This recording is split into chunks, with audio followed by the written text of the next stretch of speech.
están? Bienvenidos a Conciencia Inclusiva, este programa que nos enorgullece, hacer tanto nos enorgullece, nos alegra además, nos sube el ánimo en CNN Chile.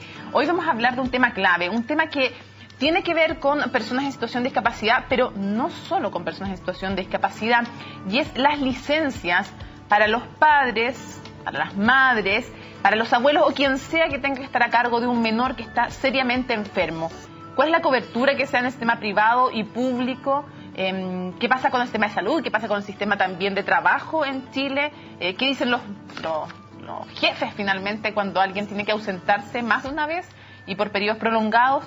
¿Tienen derecho en Chile los padres a cuidar a sus hijos? Bueno, algo que es de verdad importantísimo para ser un país inclusivo, si un padre, si una madre, si un cuidador puede o no estar con un pequeño cuando este pasa por una enfermedad y enfermedades serias, terribles, a veces incluso mortales.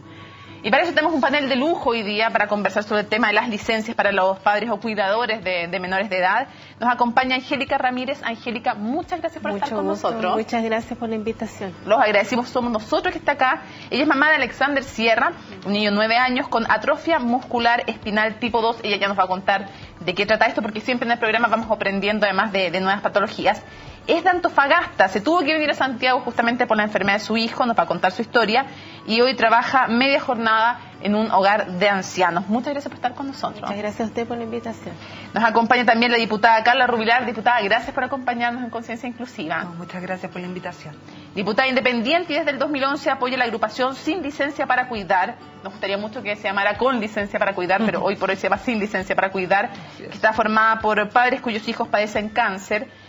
Junto con la senadora Carolina Goich impulsaron un proyecto de ley, ya le vamos a preguntar de qué se trata, qué limitaciones también han encontrado entre las autoridades y entre sus propios colegas para aprobar algo lo más amplio posible para que los pequeños estén bien cuidados desde el punto de vista emocional y no solamente médico. Así que muchas gracias por acompañarnos, diputada. Francisco Barriga. Francisco, muchas gracias por estar con nosotros. Gracias por la invitación. Es director de la sección de hematología y oncología pediátrica de la Universidad Católica de Chile. Es especialista en estos temas, también trabaja evidentemente en el tema del cáncer, pero también otros, y es quien más nos puede decir cuánto afecta, ya ni siquiera solo desde el punto de vista emocional, sino incluso en la recuperación física de un niño, el que sus padres, su madre o sus cuidadores estén con ellos. Así que muchas gracias por estar con nosotros hoy día. Y nos acompaña Julie Kim. Julie, gracias por estar con nosotros. Ella es madre de Maya, una niña de 11 años con leucemia, tiene 4 hijos, es académica en la Facultad de Economía y, debo decir además, panelista de Cable a Tierra aquí en CNN Chile. Su cara puede ser familiar para muchos de ustedes y también amiga mía, así que así también la presento. Tiene pituto en el programa de inmediato. Ese tipo de pitutos nos encantan aquí, son los únicos que aguantamos en CNN Chile, los de gente que saca la mugre, que en este caso además lleva la bandera por su hija y por tantos otros más, ¿no? Lo primero que quería preguntarles es, Angélica, cuéntanos un poco de qué se trata la patología de tu hijo, cuándo se la detectan y cómo llega también a la familia la noticia, cómo cambia la vida. Bueno, mi hijo es portador de una atrofia muscular espinal tipo 2, es una enfermedad degenerativa, progresiva en el tiempo, hasta el momento no se tiene ninguna cura, pero sí se está investigando sobre el tema y yo pertenezco a una fundación que es FAME, son familias de atrofia muscular espinal, la cual represento. Alexander recién supimos al año de vida. Justamente al principio no notábamos que él tuviera alguna dificultad porque era un niño normal, un embarazo normal, parto normal, pero recién a partir de los 6-7 meses se fueron notando algunos síntomas que no eran normales, por lo cual nos derivaron a un neurólogo y ahí él determinó mediante exámenes genéticos, electromiografía y algunas biopsias muscular. ¿En qué lo afecta lo afecta patología? En su vida en general. Es una enfermedad que lo discapacita físicamente porque necesita asistencia permanente para alimentarse, para vestirse, para levantarse. Hay que llevarlo a donde tiene que ir. Yo he hecho todo por él. Él no puede moverse, no puede valerse por sí mismo. Puede moverse por sí mismo, él utiliza silla de ruedas. Y eso no le permite hacer muchas tareas que permanentemente uno hace normalmente. Entonces requiere un apoyo total. ¿Cómo 100%. Cambia la vida a partir del anuncio, la noticia y luego cuando cada año un hijo que siempre te necesita ya de manera definitiva y radical? Sí. Bueno, al principio no lo tomamos con la gravedad que era porque no lo sabíamos. Ningún médico a uno le dice, su hijo va a pasar esto por esto y por esto. O sea, tuvimos que descubrir en el tiempo lo que se llevaba, lo que finalmente se llegaba con la enfermedad. Al principio fue difícil, o sea, cambia todo, cambia la vida familiar, la vida laboral. A mí me afectó, tuve que dejar mi trabajo, dedicarme 100% a él. Mi esposo, por otro lado, ser el pilar para que la casa y la familia funcionara bien. O sea, con mucho más gasto de cualquier familia y sí, además tú dejando de trabajar. De todas maneras, o sea, al principio de hacer exámenes genéticos que son caros, que no los bonifican, que hay que hacerlo solo, hay que pagarlo. Y finalmente los medicamentos que requiere diariamente para que esté bien su musculatura, que su vitamina, y cada cierto tiempo que se resfría y deriva en una neumonía, hospitalización en la UCI, una serie de tratamientos que finalmente los cubre solo la familia. Sí, solo la familia, a punta de esfuerzo, y a veces no los pueden cubrir definitivamente y se quedan sin tratamiento. Esa es la realidad de muchos, de cientos de niños hoy día. Yuli, ¿cómo fue tu caso? ¿Cómo fue el caso cuando te enteras que tu hija Maya tiene leucemia? El caso nuestro fue realmente sorpresivo porque ella de hecho había estado corriendo hasta el Color Run, maratones el día anterior, viendo conciertos, y fue por una coincidencia familiar que tuvimos que llevar a mi padre por otro tema de salud, y ella nos acompañó porque tenía un moretón en la cara y que no se le iba. Ella no quería ir además al doctor porque ama ir al colegio y estaba postergando este tema de que no era raro, ¿no? Y nos pareció ya muy extraño cuando los dos ojos aparecieron un poquito moretoneados, y aprovechamos y llevamos a mi padre y ella dijimos aprovechemos de llevarte porque además el seguro médico del colegio es ahí, así que ella iba como acompañándonos. Y primero pensaron que podía ser hepatitis porque había estado en un campamento en Lagunilla por una actividad escolar, y finalmente se le hizo un hemograma para descartar hepatitis y se diagnosticó leucemia, ¿sí? En el momento tú no entiendes nada, porque de hecho nuestra familia somos una familia súper sana, ella súper sana, de hecho cuando estábamos con el hemograma tenía todo totalmente alterado, pero ella sentía regio, y hasta el día de hoy ha sido así. Pero el tema es, primero entonces ya era leucemia, lo único que sabía era que el cáncer era la sangre, ¿no? Entonces decíamos, ya, ¿y ahora qué es lo que hay que saber? ¿Le puede explicar a la gente en sus casas? Porque siempre tratamos además de hacer pedagogía en este programa. Pero acá tenemos al mejor yo lo sé, pero que una mamá explique en fácil, ¿cómo le explicarías tú a otra mamá? ¿Cómo le explicábamos a nuestros niños chicos? De hecho, así lo hicimos, porque fue... ¿Cómo le explicábamos? Además, sin generarle el miedo, ¿no? ¿Cuál era la enfermedad que tenía especialmente su hermana? Porque de hecho a ella le decíamos que tenía un problema en términos de lo que era algunas células, ¿no? Pero a lo que le explicábamos a nuestros niños chicos, porque tenemos 3 niños chicos, y por suerte llevamos 3, porque la última que no tiene planificada fue la milagrosa, que fue la donante de células madre, fue que la fábrica de la sangre, ¿no es cierto?, de su hermana estaba con problemas, estaba produciendo, ¿no es cierto?, en vez de producir los guerreros correctos, ¿sí?, para tener las defensas correctas en su cuerpo, hoy estaba con problemas en sus glóbulos rojos, y ellos entendían los glóbulos rojos, los glóbulos blancos. Ahora ya estamos en los detalles máximos de lo que es el RAN, ¿no es cierto?, leucocitos, linfocitos, etcétera, pero prácticamente decimos que había una guerra, de estos son niñitos, hay una guerra de las galaxias en el cuerpo de tu hermana. Y el tema es que es un tratamiento que es largo, le explicamos, ¿no? Y que vamos a requerir muchas hospitalizaciones. Ella también siempre le evitamos decir la palabra, de cómo se llamaba su enfermedad. Decimos, no, que tiene un problema. ¿Te acuerdas lo que tenía el niño? Porque tuvimos la suerte que había un niño más grande del colegio que había tenido lo mismo, que también se trató con mi superhéroe, ¿no es cierto? Y además experto, el doctor Francisco Barriga, que era más grande. Entonces le decimos, ¿te acuerdas del Ignacio? Le decimos, bueno, el Ignacio... Tú tienes lo mismo que tiene el Ignacio. Me decía, ay, ¿qué es? No, es que tienes un tema en las células, que se enfermó tu médula, pero nunca escuchó la palabra cáncer. Hasta que un día me dice, mamá, ¿tú sabes quién es? Yo saber cómo se llama mi cuestión. Porque, ¿qué sentido tiene que me tenían... Yo estaba en un concierto el domingo y ahora me tienen en aislamiento total, ¿no es cierto?, sin poder comer lo que yo quiero, porque además me dicen es vegetariana y no puedo comer nada de verduras, frutas, nada. Y me dicen... y que ahora me dicen que nadie me puede tocar, si quieren, entre comillas. Yo estaba con una mascarilla de pato, ¿no es cierto?, de Filtro 95, etcétera. ¿Cómo se llama lo que yo tengo? Y yo le digo, ¿para qué? Porque tiene 11, entonces igual entiende. Le digo, se llama leucemia mieloide aguda. Imagínate el nombre, súper extraño, porque ella tiene el tipo que no es el común, que de hecho la leucemia buena, entre comillas, es la leucemia linfoblástica, y es la que tiene mejor pronóstico, ¿no es cierto?, y la más común en niños, y por la cual hay más investigación y más tratamiento. Y me dice, tengo cáncer a la sangre. Eso me lo dijo, ¿no? Y yo le dije, ¿tú sabías lo que es eso? Yo no sabía. ¿Qué es lo que tú sabes de eso? Y eso es lo que ella sabía, ¿no? Y me dice, no, es que es un tema de la sangre y que me dice, es que es un tema complejo, pero si tú me dices que es un tema de tiempo, me dice, ¿cuánto tiempo? Estamos hablando de que mi vida va a estar alterada, ¿no? Y madura. Sí, es muy madura. Entonces fue el pronóstico, dijimos, para que no se imagine algo tan largo ni tan corto, le dijimos, dicen que, mira, más o menos 4 a 6 meses, ¿ya? Yuli, yo más o menos sé, pero me gustaría que la gente también entendiera cómo te cambió a ti la vida. Totalmente, ¿no? Estamos hablando del el día lunes, y de hecho yo tenía clase, yo soy profesora de la universidad y además dirijo un centro. Entonces, la mañana íbamos a ir a dejar a mi padre y ver qué ocurre con mi padre y después ir a hacer la clase a las 11:30.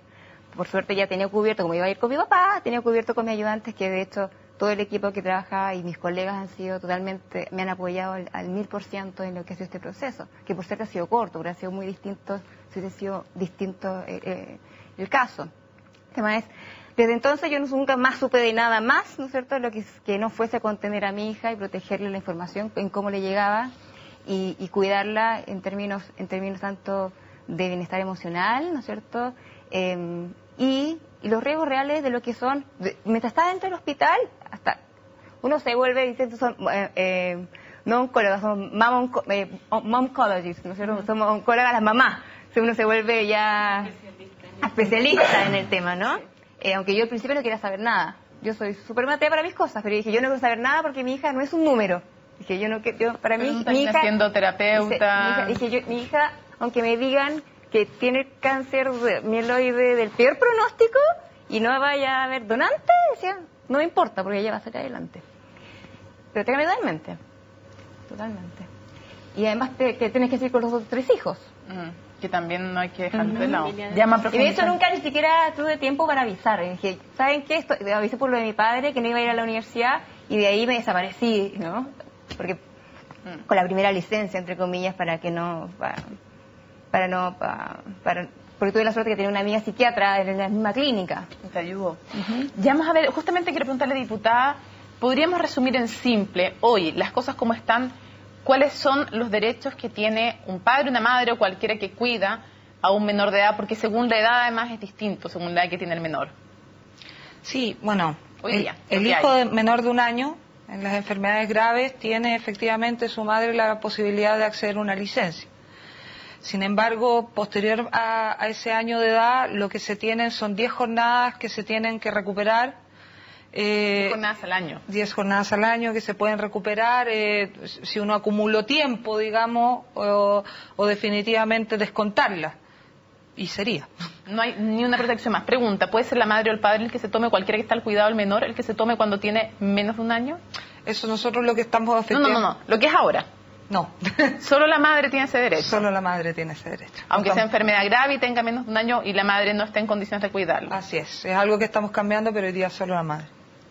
En potencial, hoy día, con la legislación como está, ¿un jefe podría echar a un trabajador, a una trabajadora, por haber faltado por cuidar a su hijo? En estricto rigor, sí. En estricto rigor, si tiene una cierta cantidad de días de ausencia, por muy enfermedad que haya del niño, puede estarlo. Y es parte de lo que nosotros queremos cambiar. Este es un tema muy dramático y bueno, las dos experiencias aquí son también bastante diferentes. Las une todo lo complejo, lo difícil que es, pero también diferentes, porque no hay una protección, incluso en el proyecto que nosotros tenemos hoy día pensado y que esperamos salir y que lo estamos trabajando hace ya un tiempo, primero con la ministra Blanco, ahora con la ministra Rincón en trabajo y con salud también, que va a dar un tiempo más o menos de unos 6 meses, esperamos, garantizado de pago para que los papás puedan estar con sus hijos. Ya vamos para allá, ya vamos para la solución, pero todavía estamos haciendo diagnóstico. Pero el caso de Angélica, eso se nos escapa infinitamente de las manos. Por eso vamos a ir profundizando. Doctor, en una primera aproximación, ¿qué tan clave es, no solamente en el cáncer, porque usted, claro, ha trabajado mucho ese tema, pero sabe mucho más allá de eso, qué tan importante es en cualquier enfermedad grave que un menor tenga a su padre, a su madre o a quien esté a cargo de él acompañándolo mientras está en un hospital o mientras está en su casa pero con severas patologías? A ver, hay algo que es inevitable, no es ineludible, y cualquiera de los que están acá y los que estamos acá no nos plantearíamos nunca la opción. Al final, ningún padre o madre que tenga el afecto normal que tienen los padres y las madres por sus hijos va a abandonar a su hijo al cuidado de otra persona cuando tiene una enfermedad grave, ¿no? En el caso del cáncer, esto tiene además una repercusión directa. El tratamiento de cáncer, pero yo creo que es lo mismo que en las otras enfermedades. Tiene la necesidad y el requerimiento de adherir a ese tratamiento de una manera muy estricta, y hay montones de medicamentos, asistencia de exámenes, controles, etcétera. Y yo no podría pensar que nadie esté más motivado, capacitado, y ninguna madre va a dejar que otra persona haga por eso. Además, si no pueda, porque hay casos, por ejemplo, en que es la única persona que trabaja en la familia y que tienen que incluso dejar y que, o sea, si no tienen cómo mantener a toda la familia, y a veces no tienen cómo pagar el remedio. Es así de duro. Peor todavía, pierde su previsión. Sí, si claro. Ese niño es carga de esa madre, y la madre pierde su trabajo, pierde su previsión, y ya no es ni siquiera pagar los remedios, ya no hay tratamiento médico. Entonces, lo que ocurre, y esto ha sido algo que, claro, no lo hemos experimentado desde que partimos con el programa hace tantos años, es que esto es toda una tragedia enorme. Porque en el momento en que uno le dice al papá o a la mamá o a los papás de un niño que tiene cáncer, tu hijo tiene cáncer, el mundo se acaba. Se acaba. Yo ya no escuché nada más. De hecho, nosotros preferimos no decir muchas más cosas, porque es tan potente ese momento que tiene que producirse esa aceptación de la realidad que pasa por todas las fases que están descritas por los psicólogos. Y de ahí es como que un cristal se quiebra, ya nunca más se va a volver a armar de la misma manera, y ahora todo lo que viene es echarle para adelante. Y eso, obviamente, la primera preocupación es el riesgo vital, se va a morir mi hijo. Y después de eso viene el que yo tengo que reorganizar mi vida y acompañarlo y contenerlo y estar con él ahí.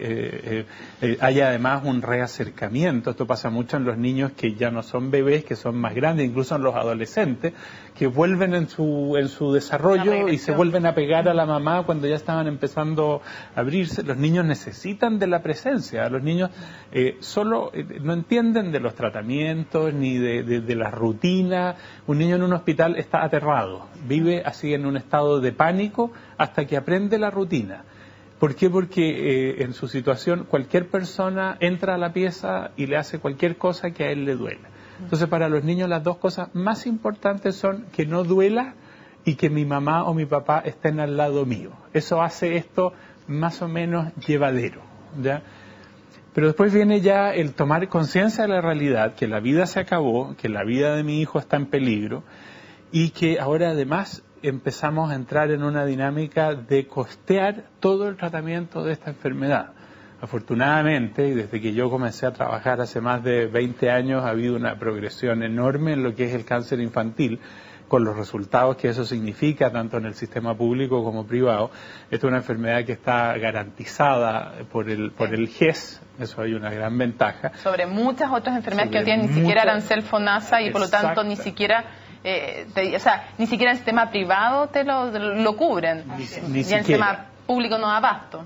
Entonces aquí tenemos la ventaja de que al menos en la medida en que los padres mantengan su cobertura de salud, mantengan los copagos que necesitan hacer, al menos va a haber un apoyo financiero para poder costear esta enfermedad. Siempre y cuando, doctor, y eso es interesante, mantengan el trabajo, que es un tema clave, pero además un derecho también. Es un derecho y es algo bueno para la cabeza de cualquier papá. Yo, antes de seguir con el tema, los quiero invitar a poner un poco de rostro también a las historias de las cuales estamos hablando.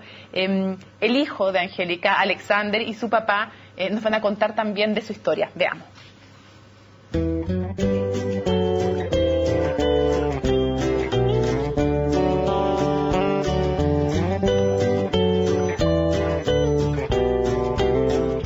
Mi nombre es Alberto Sierra, papá de Alexander.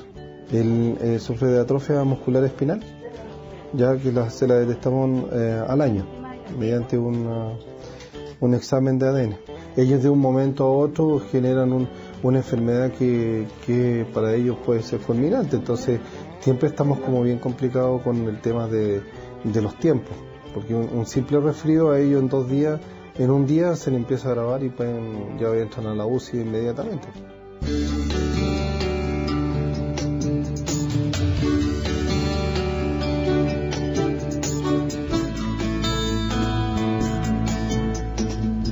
Alexander necesita 100% de estar con él, ya cubrirlo en todas sus necesidades básicas. Entonces tenemos que apoyarlo a través de nuestra esposa, y ella ha sido más que una mamá, una enfermera. Tomamos la decisión de que yo siguiera trabajando solamente. Nos vimos enfrentados a esa pared fría que todos los papás se enfrentan en un momento, que el empresario no entiende. Dice: no, ese es tu problema, no es mi problema. Ella solicitaba licencia en el trabajo, pero empezaban los problemas, las prevenciones de parte de la jefatura. Me gusta que me acompañe porque ahí, no sé, como que me siento divertido. En el recreo a veces, bueno, conversamos y también me da mi colación y todo. No me imagino a nuestro hijo con otra persona extraña cuidándolo, porque no es lo mismo. Alecito todos los días necesita más que una mano o un pie, necesita un cariño, y la mamá en estos momentos se lo está dando. ¿Cómo Alexander no va a tener el derecho a que su padre o su madre lo cuiden sin que esto signifique además para ellos perder el trabajo? Y cómo todavía en Chile escuchamos a Angélica, lamentablemente, puede ser un empresario, pero también puede ser el director de una universidad, también puede ser el dueño de un kiosco. Aquí no hay que apuntar a puros grandes empresarios, porque también conozco a grandes empresarios que han tenido gestos súper nobles con sus trabajadores. Pero ¿cómo puede ser que escuchemos todavía ese es tu problema y no el mío? Es nuestro problema como sociedad, si lo entiendo yo. ¿Qué significó para ti también como mujer, como profesional? Porque tú, está bien, tú eres la mamá de Alexander, pero tú eres mucho más Angélica que la mamá de Alexander. Y Alexander sabe que tiene una mamá que trabajaba. ¿Cómo fue para ti también esa renuncia? Porque esa es una renuncia que uno hace con todo amor, pero es una renuncia. Sí. Y es una renuncia que tiene implicaciones económicas en una familia que ya estaba apretada económicamente por un tratamiento carísimo. Bueno, fue súper difícil, Mónica, al principio tener que yo tomar la decisión de renunciar. Lo conversé con mi esposo, llegamos a ese acuerdo. Él me dice: mira, es mejor que tú lo cuides porque tú eres la madre, a ti te van a dar permiso, tú vas a estar ahí. En cambio yo soy el papá, o sea, a mí me van a hacer con la negativa, porque ¿qué saca usted? Le decían a mi esposo, usted estar en el hospital, en la UCI, si usted no es médico. Usted no va a mejorar a su hijo por estar al lado. O sea, esas son las explicaciones que a uno le dan. A mí también, pues mi empleador, no, que por qué usted va a fallar si usted tiene que estar acá. Entonces uno explica, yo llevé informes médicos, papeles médicos, los cuales dicen la condición de mi hijo, basta con verlo, ver la debilidad que tiene su cuerpo, que requiere una máquina de tos para toser cuando está resfriado, cuando vienen esos ataques de tos que no los puede resistir y tiene que estar con la máquina y requiere una persona al lado. Entonces yo ya no sé de qué manera poder explicar esa situación. Y llegar a un empleador, a una persona que me diga: si en realidad yo entiendo su situación, usted vaya y cuida a su hijo, simplemente como eso. Pero no me quite el trabajo, no me quite eso que yo requiero para vivir, porque tengo... ¿Podrías haber seguido trabajando y cuidar también a Alexander? ¿Qué tanta flexibilidad hubieras necesitado? Yo pienso que algún cambio de horario es posible. En el trabajo que actualmente tengo esa facilidad. Trabajo media jornada, el tiempo que Alexander va al colegio yo trabajo. Y ese tiempo me permite salir de mi rutina, despejarme un poco de los problemas y también llevar algún sustento a mi casa, que si no es mucho, bien es cierto, sirve. Porque la vida está cara, está difícil, tengo 2 hijas en la universidad que me piden: mamá, necesito cargar, mamá, necesito esto. Hay necesidad en cualquier familia, en cualquier casa. Yuli, ¿cómo se trabaja también con la cabeza cuando la cabeza está en otro lado también? Y a pesar de eso, parece que de algún lado sale la resiliencia y son trabajadoras, porque yo he visto mujeres que son las que cuidan a su hijo, también he visto a hombres que son los que están en el cuidado principal de los niños. ¿Cómo explicar también que a pesar de que la cabeza esté y el corazón esté en otro lado, igual son trabajadoras que sacan la mugre y cumplen con su pega igual? de hecho, lo que te estaba diciendo, tuve la suerte, ¿no? De que el día que nos debutaron, como decimos en la jerga de las mamás, estaba acompañada de mi amiga, que era una mejor amiga del colegio, y que es psiquiatra, y me dijo, esto tenemos que enfrentarlo bien. Así que tú vas, si quieres ser resiliente, y si tú estás bien, le transmites tranquilidad y estabilidad, o la mayor salida que tú puedas, tanto tú como tu marido, ¿no es cierto? Y ustedes estén bien, su hija va a estar bien emocionalmente. Y eso va a afectar directamente al estado de ánimo, y que más yo también creo que no somos solamente, ¿no es cierto?, rano, neutrófilos, etcétera, sino también energía y que se transmite, etcétera. Tuve que reconocer que también somos seres químicos, ¿no? Y que algunos psicotrópicos ayudaban, y que los psiquiatras cumplieron un rol, ¿sí? Y los psicólogos también. Para lo cual tampoco hay un apoyo adecuado ni en el sistema público ni en el privado. De hecho, yo decía, nosotros tenemos mucha suerte que teníamos, para empezar, el seguro complementario de la empresa de mi marido, porque solamente la primera estadía, ¿no es cierto?, fueron 45 millones de pesos, ¿sí?, la cuenta, y cuando uno habla de tratamientos que requieren 6 ciclos de quimioterapia en promedio, y la primera estadía fue no en la Católica, sino en la otra clínica, ¿sí?, que fue el primer mes totalmente en aislamiento, desde el diagnóstico, de tener una vida normal a estar totalmente encerrada en 4 paredes.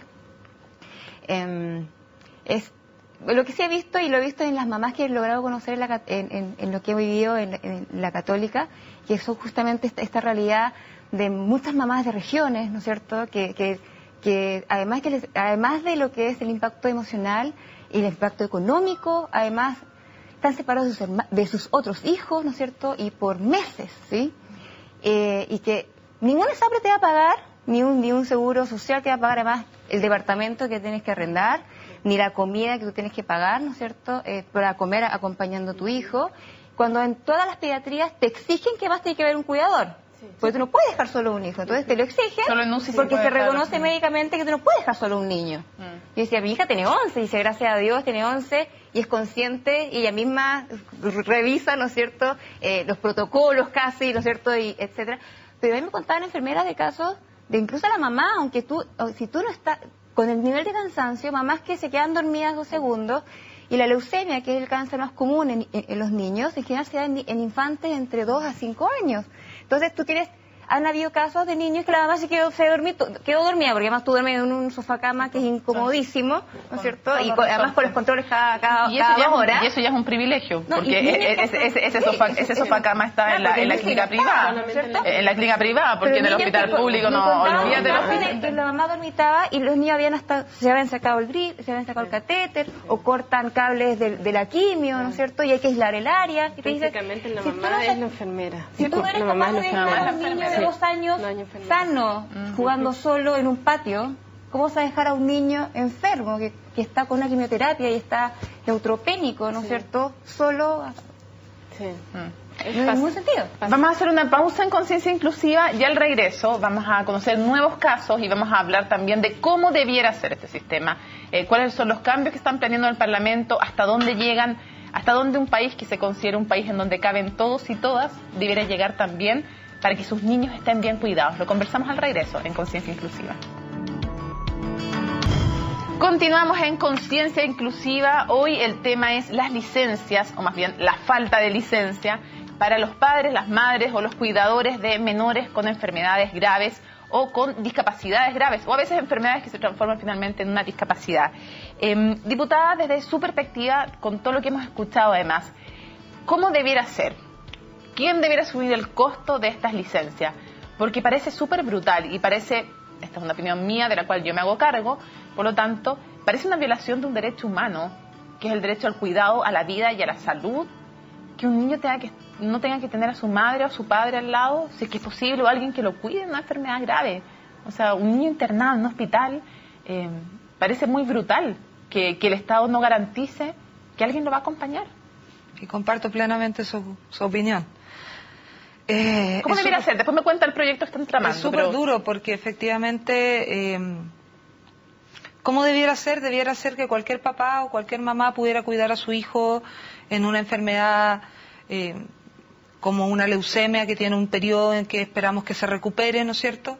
pero también debiera ser un sistema en el que permitiera efectivamente una cierta flexibilidad y que ciertas personas pudieran tener acceso a un cuidado, por ejemplo, en enfermedades que van a ser crónicas de toda la vida. Tenemos este tipo de enfermedades en las cuales puede haber una recuperación, 6 meses, 1 año, a veces no, es cierto, pero al menos la van a poder acompañar. Pero también hay enfermedades como el caso de Alexander que van a ser de toda la vida y que ahí ningún subsidio, ninguna licencia va a resistir eso. Salvo que al menos se garantice que en las crisis puedan acompañarlo. Exactamente, pero ahí nosotros nos tenemos que plantear un sistema de cuidado. Y hoy día efectivamente estamos hablando de los niños, pero también hay sistemas de cuidado que tienen que ver con los adultos mayores. Ahora, diputada, ¿quién debiera, desde su perspectiva, quién debiera asumir el costo? ¿El trabajador, con una cotización, la empresa, con una parte, el Estado? Porque yo siento honestamente que estos hijos tienen padre y tienen madre, a veces están, a veces no, pero estos niños son, sobre todo cuando sus padres no tienen recursos, son hijos de todos, de todos los chilenos en cierta forma. Así debieran ser entendidos. Entonces mi pregunta es, ¿cómo debiera financiarse esto también? Mi opinión es que un sistema de cuidado general, que incluyera incluso a los adultos mayores, si es necesario, Alzheimer y otras enfermedades complejas también, debiera ser tripartito. Debiera ser una parte el empleador, una parte el trabajador y una parte el Estado.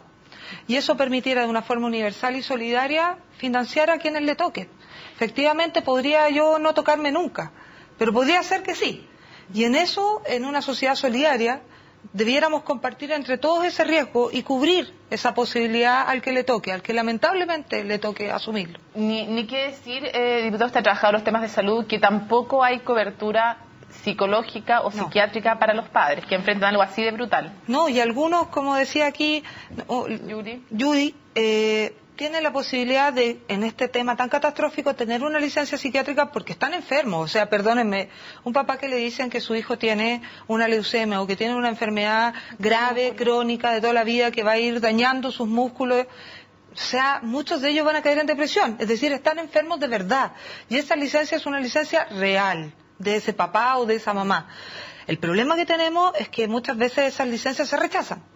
Esas licencias se consideran como que fuera un abuso, cuando en realidad no lo son. Y es por eso que nosotros tenemos que encontrar una fórmula, y es lo que estamos trabajando, para impedir que esto pareciera ser una súplica al médico en vez de realmente un derecho, de poder, un favor, en vez de una posibilidad de cuidar. Sí, porque este es uno de los temas más importantes. Lo que llama más la atención de esto es que esa licencia existe. Y eso es una cosa... la licencia médica para enfermedad grave en un niño. Eso es curioso porque eso es un pedazo de legislación que es bien local. Yo no conozco muchos países que tengan esa legislación. Es una legislación bien antigua que viene de la época donde la diarrea y la neumonía eran una causa de mortalidad muy alta en el periodo infantil. Tenían una mortalidad muy alta. Y pocas mamás trabajaban en ese entonces, pero se generó la ley para permitir que esas mamás pudieran acompañar y ser las enfermeras de sus hijos y disminuir la mortalidad infantil, un poco también cara a lucir bien, porque la mortalidad infantil es uno de los indicadores de salud más importantes.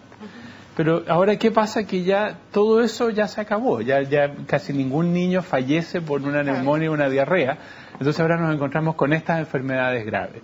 Y esto a mí me vino a la mente cuando empecé a tener niños diagnosticados con el cáncer antes del año de vida. Y cuando un niño tenía 6 meses y tenía un tumor, la mamá decía, doctor, la licencia... Aquí está, porque además en el formulario de la licencia, que no sé si lo podemos ver en pantalla el formulario de la licencia. Si ustedes se dan cuenta, en el número 4 dice, es un formulario. Yo solo tengo grave de hijo menor de un año. Sí. Yo simplemente pongo un número ahí, firmo la licencia y la entrego. Pero el día que ese niño cumple 1 año, yo le digo a la mamá, mire, su hijo sigue teniendo cáncer, sigue en tratamiento, sigue todo igual, pero ahora usted va a tener que ir a un psiquiatra para que le den una licencia psiquiátrica, que además la puede necesitar por otras razones, porque yo ya no le puedo dar. Entonces, a mí se me configura algo como una especie de discriminación por edad, porque el derecho lo tienen los niños y las madres de los niños hasta el año, y después de ahí o dejan de ser niños Claro, No, es como no, que para dejan de niños, ser claro, niños o dejan de tener enfermedades graves. Ninguna de las dos. Claro.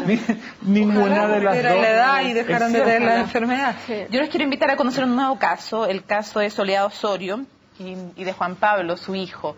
Ellos también enfrentan un momento difícil y quiero que ellos mismos se los cuenten. La nota, la anterior que vimos es de María José y ahora vemos la nota que preparó Daniela Herrera. Soy Soledad Osorio, mamá de Juan Pablo Iturrieta. Él tiene 2 años y medio a la fecha que le diagnosticaron la leucemia.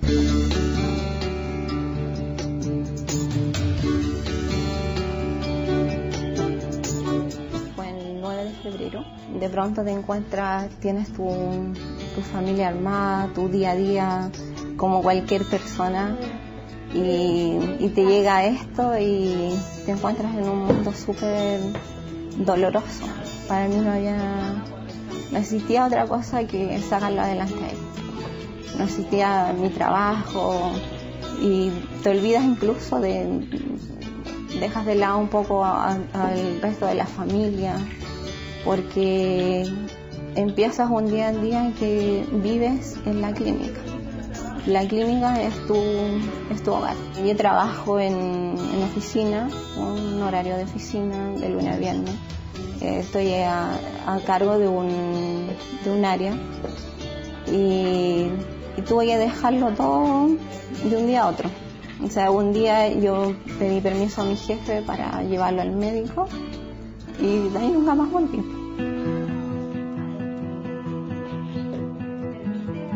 En Chile existe el permiso para hijos menores de 1 año, pero es hasta ahí nomás. O sea, más de 1 año nadie se hace cargo.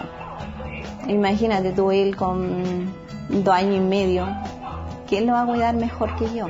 Tienes que recurrir a la licencia psiquiátrica, que es lo que te permite estar más tiempo fuera del trabajo. El médico que me atendió en el auge me dijo, tú me estás contando la historia que tienes un hijo con cáncer. Yo te creo, me dijo, pero el cáncer es de tu hijo, no es tuyo. Por lo tanto, no amerita que yo te dé permiso.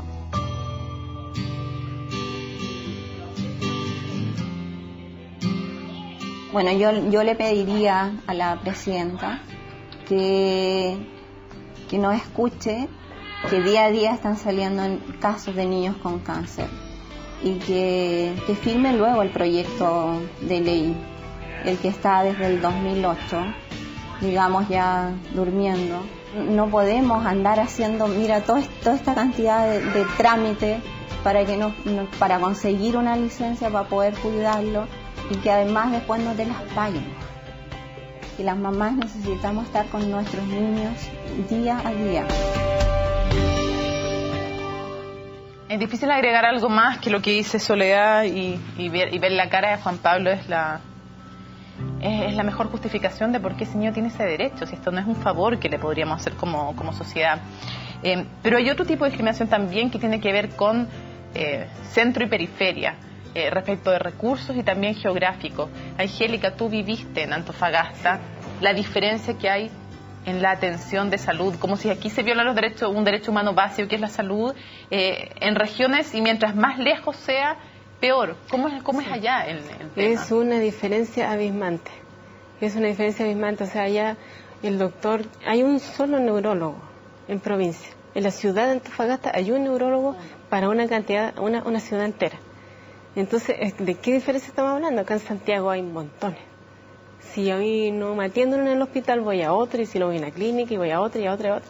Hay una variedad gigantesca. Hay una brecha muy, muy ancha. Hay diferencias de todo tipo. Si bien es cierto, en Antofagasta teníamos otra situación económica, porque la segunda región tiene sus recursos, los cuales permiten que la minería sea el recurso de la ciudad. Pero lo que es salud hay una diferencia total, o sea, no hay especialistas, no hay médicos. A mí me mandaron a hacer exámenes, no lo hacen acá, lo hacen en Santiago, los tratamientos no están acá, están en Santiago, y en la silla de ruedas acá no hay acá, como si dijera, distribuidores, tienes que ir a Santiago a comprar. Entonces yo dije a mi esposo, mejor no vamos a vivir a Santiago, o sea, si de Santiago es Chile, está todo allá, vámonos para allá. y ya llevamos 4 años viviendo acá. ¿Tu hijo era el único en Antofagasta además con esta distrofia? Sí, Alexander, el único niño en Antofagasta con esa enfermedad de atrofia muscular espinal, en la Teletón de Antofagasta. Ahora nació otro pequeño.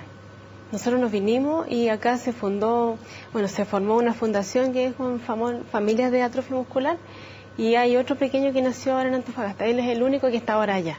Alexander está acá. ¿Y esa familia está sola también? Sí, en ese esa sentido. familia está sola allá. Ellos viajan acá a Santiago. Una vez en el año se hace un simposio en el cual se invitan médicos de Estados Unidos, de Europa, de otros países que vienen a dar unas charlas, en la cual nos ayudan, nos motivan. En esas charlas nos permiten ver los avances. Pero obviamente que la cura. Diferencia es abismante. Sí. Diputada, vamos a las soluciones. Ustedes están pensando un proyecto, cuéntenos en resumen de qué se trata. ¿Y cuánto piso político han tenido? Pues, ¿cuáles son las dificultades para aprobarlo? ¿Por qué se demora tanto? ¿Por qué tenemos que escuchar a la mamá de Juan Pablo Solá decir, usted está durmiendo este proyecto hace cuánto tiempo?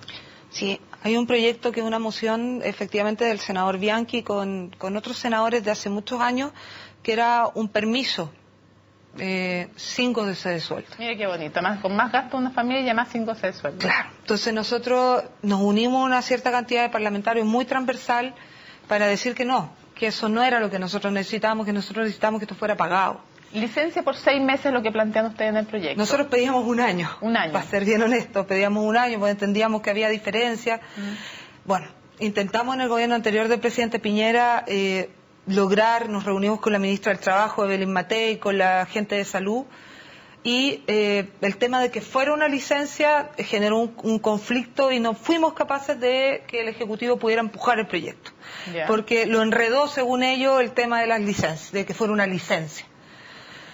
Finalmente llegó el gobierno de la presidenta Bachelet y las cosas hay que decirlas como son. Yo soy oposición, me junté con la ministra Blanco, que era la ministra del Trabajo, quien entonces estaba el ministro Barraza de subsecretario de Previsión Social, y ellos nos acogieron, empezaron a buscar una fórmula. También estaban complicados con el tema que fuera una licencia, entonces empezaron a buscar otra fórmula y encontrar una fórmula de una cotización pequeña del empleador, como fuera la del seguro de cesantía, que permitiera cubrir 6 meses, nos dijeron. 6 meses en el año. Sí. ¿Y qué pasa si el año siguiente hay de nuevo otra crisis? Bueno, efectivamente podríamos apelar porque es un sistema solidario y en ese sentido se podría bien justificado. ¿Solo para la mujer o también para el hombre? ¿Solo para la madre o también para el padre o para cualquiera que cuide? Cualquiera que cuide al niño. No va a ser para los dos. ¿Sin límite de edad? Sin límite de edad hasta los 18 años. Perfecto. Ese es el proyecto que está trabajado con ellos. ¿Le da, perdón, yo tengo otra duda, le da fuero? Porque también mi temor es que el niño se enferma obligado al empleador, o qué maravilloso si es de buena fe, pero cuando no es de buena fe y se da el permiso una vez y después te echan. ¿Da algún fuero? El proyecto que nosotros solicitamos pide fuero. Todavía la propuesta que tiene el gobierno no nos ha aclarado si va a incluir el fuero o no. ¿Y qué falta, diputada, para convertirlo en ley? Ahora, la ministra Rincón asumió el Ministerio del Trabajo, ella está analizando con su equipo y faltaría que la presidenta diga que bien, porque esto no es solamente los empleadores privados, que nosotros podríamos obligarlos a hacer esta cotización, sino que los grandes empleadores muchas veces son el sistema público, el Estado. O sea, ¿necesitan el patrocinio? Necesitamos el patrocinio de la presidenta. Porque eso implica recursos, y todo lo que implica recursos tiene que ser patrocinado. Bastante poco. Pero me refiero que legislativamente todo lo que implique mayor gasto siempre tiene que tener patrocinio ejecutivo. Pero también, o sea, nosotros tenemos mucha fe, mucha esperanza. Hemos empezado una campaña muy masiva, va a haber una marcha el día domingo. Hay una marcha que están organizando, nosotros tenemos un video, estamos juntando firmas, es decir, hay empuje. Aviso corto de la marcha, porque antes de cerrar quiero hacer una pregunta a cada uno de ustedes dos, pero cortito, el aviso de la marcha. La marcha. El domingo tenemos organizada una marcha, las mamás de la Universidad Católica, un colegio, pero hemos sumado a más mamás de otras clínicas. ¿A qué hora y dónde? A las 11 de la mañana nos juntamos a la salida del Metro Baquedano. ¿Ya? Y son 2 causas, que es justamente el derecho a cuidar, porque no hay licencia, no es permiso, digamos, es un derecho de hacer cuidado, incluso lo pondría. Perfecto, pero ya estaba pasado el aviso y todo. Antes de hacer la pregunta final. Esa marcha, están todos invitados entonces, los que se sientan convocados. No es necesario tener un hijo enfermo, no es necesario haber tenido un hijo en un hospital para sentirse convocado a la marcha este domingo. Doctor, breve para alcanzar a hacer la pregunta a las mamás que tenemos acá. Si usted tuviera que dar un argumento para decirle a la presidenta, ya pues presidenta, póngale patrocinio a este proyecto, que ni siquiera alcanza para todas las patologías ni todo el tiempo de cuidado. Es un primer avance. ¿Cuál sería el mejor argumento que usted encontraría? Mirado fríamente, la rentabilidad social que tiene esto. Nosotros estamos recuperando niños, o sea, personas jóvenes, estamos ayudando a familias jóvenes. Las mamás de los niños que tienen estos problemas son familias jóvenes que están surgiendo, que están saliendo adelante. Con lo cual estamos protegiendo a personas que después van a devolverle a la sociedad con creces el esfuerzo que la sociedad va a hacer por ellos. Esa es la inclusión. Julie, ¿cuándo descansas tú? De verdad, descansar, creo que voy a descansar cuando recién el doctor me dé, ¿no es cierto?, en 2 años más, totalmente la alta, aunque ya estamos muy bien. Pero hoy, la verdad es que no descanso mucho, de hecho, porque me he dado cuenta de la realidad que existe y en la cual hay que visibilizar esto. Yo decía, yo tampoco conocía lo que era sin licencia para cuidar o cuál era el tema del sin IVA a la vida, etcétera, hasta que nació mi hija, porque esa realidad no existía. Porque no es visible porque están todas en el día a día y la supervivencia, ¿sí? No hay tiempo para ponerlo en la agenda. Y Maya. Y nunca va a ser masivo, pero sí todos empatizan. De hecho, hace solamente 2 días también una página web, ¿sí? Y con una campaña con gente conocida, como uno tiene suerte de conocer gente, para visibilizar lo que era el empatizar con lo que es el derecho a cuidar a tu hijo enfermo. Ya llevamos 250.000, no sé, cada segundo veo la cantidad de visibilizaciones. Oye, y todo el mundo empatiza. El tema es que nadie sabe que además es un proyecto que son 1.000 millones de pesos el estimado, 1.500 millones de pesos anuales. Marta, espérate en otras cosas. Para seguidores en Twitter incluso, ¿no es cierto?, por parte de los parlamentarios. Para ir sin ofender a nadie, ¿no es cierto? Entonces, decimos, son montos bien bajos. Sí. Y estamos hablando de una causa, y especialmente mujeres y que están en el mundo del trabajo y que eso se supone lo que queremos promover, ¿no? Entonces, como sociedad. Tema de igualdad. Julie, ¿qué es Maya para ti? Pero Maya es todo, mis 4 hijos lo son todo, ¿no es cierto? Así que, pero ahora es una causa. Pero me imagino que Maya toca además una fibra especial en ti. Totalmente. ¿Verdad? A toda mamá, ¿no? Su hijo toca una fibra especial, ¿sí? El día de hoy, hasta hace muy poco cuando salimos del trasplante, y ya llevamos 2 meses, creo, desde el trasplante, lo normal era que tuviese 4 o 6 meses de transfusiones, no requirió ninguna, ¿no es cierto? ¿Y tú qué has aprendido tú de Maya? He aprendido que los niños tienen una resiliencia impresionante, que ellos son los que dan la fortaleza, ¿no es cierto? Que ellos son mucho más maduros que incluso los padres y son más fuertes. Ha habido veces que ella me ha consolado, ¿no? Porque hay que decir la verdad. Entonces, te das cuenta que esos niños lo único que quieren es cuidar de su vida, ¿no es cierto? Y también más encima velar por el bienestar de sus papás. Y te dices, ¿y cómo la sociedad hoy no es capaz, ¿no es cierto?, de reconocer el hecho de que esos niños hoy tienen derecho a velar por su supervivencia? Si es algo tan radical para eso. La misma pregunta para ti. Angélica, ¿cuándo descansas tú? Difícil pregunta. Descanso solo en la noche cuando me acuesto a dormir. Un tiempo para tú leer, para salir, para el cine, para el pololeo con el marido. Sí, es difícil. Tratamos de buscar el tiempo, el momento, pero mi hijo es súper regalón. Alexander, mamá, yo hoy día me acuesto contigo. Bueno, ya hoy día conmigo, mañana con el papá. Y así vamos complementando. ¿Y qué significa tu vida, Alexander, con también lo que a ti te ha hecho cambiar, me imagino? Bueno, él es mi motor. Yo tengo 2 hijas mayores en la universidad que son mi vida, yo las amo con el corazón. Pero Alexander me ha enseñado a ver la vida distinta. Me ha enseñado a valorar las cosas, a valorar el día a día, a valorar levantarme, ir al baño, tomar agua, levantarme a comer sola, vestirme. Y él me dice muchas veces, mamá, yo soy una carga para ti. No, le digo, hijo, tú nunca vas a ser una carga para mí. Yo amo hacer cada cosa que hago por ti. Yo hago con amor, con cariño. Mamá, que te quedó rico esta comida. Sí, le digo yo, pues yo le puse el ingrediente secreto, el amor de la mamá. Porque yo digo, la mamá es resiliente y tiene que ser así. Porque la mamá es la que lleva el hogar. Es la que lleva, que el hijo se enferma, hay que cuidarlo. Que hay que ir a comprar, qué falta aquí, qué falta allá. Y de repartir. En cada hermano, en cada hijo, en el esposo. ¿Y nunca fallan las fuerzas, Angélica? Fallan de repente fallan. Si vamos a estar con cosas, uno decae, se deprime, como dice el doctor, se bajonea, necesita psiquiatra, psicólogo, pero todas esas cosas pasan a segundo plano. Que es un lujo para ti porque es imposible pagar. Pasan a segundo plano, entonces finalmente yo renuevo mi energía mirándolo a él, mirando su carita, sus ganas de querer hacer cosas, porque tiene 1000 ganas y tiene mucha energía. Aunque su debilidad física es distinta a la de nosotros, pucha, yo a veces digo, Alexander, ya, ¿hasta qué hora te van a durar las pilas? Porque yo me quiero acostar, quiero descansar y él quiere más y quiere más y quiere más. Y él mismo me renueva con su energía. Angélica, diputada, doctor, Yuli, muchísimas gracias a cada uno de ustedes por habernos acompañado hoy día para poner en debate un tema así. Cuesta una cantidad ínfima para un país incluso como Chile. ¿Y si cuesta más qué, me pregunto yo? ¿Que acaso cuando hubo 33 mineros enterrados en Antofagasta, cuando ni siquiera sabíamos si íbamos a lograr rescatar sus cuerpos o a 33 personas vivas?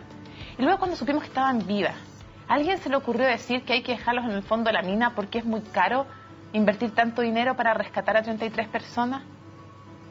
¿Es un tema de costos o es un tema de dignidad o es un tema de derechos? Hoy día no conversamos acerca de hacerle un favor a nadie. Hoy día conversamos de cómo un país puede no violar un derecho humano básico y esencial. El cuidado, la salud, la vida entendida desde lo básico, el riesgo de muerte, hasta una vida plena y con amor. Harto que conversar y que seguir discutiendo sobre este tema. Esperamos que se agilice el proyecto. Presidenta, fírmelo, pongan el patrocinio. Se lo merecen estas familias y tantas otras más que están esperando por algo tan básico como poder cuidar a sus hijos. Esperamos entonces que salga luego ese proyecto.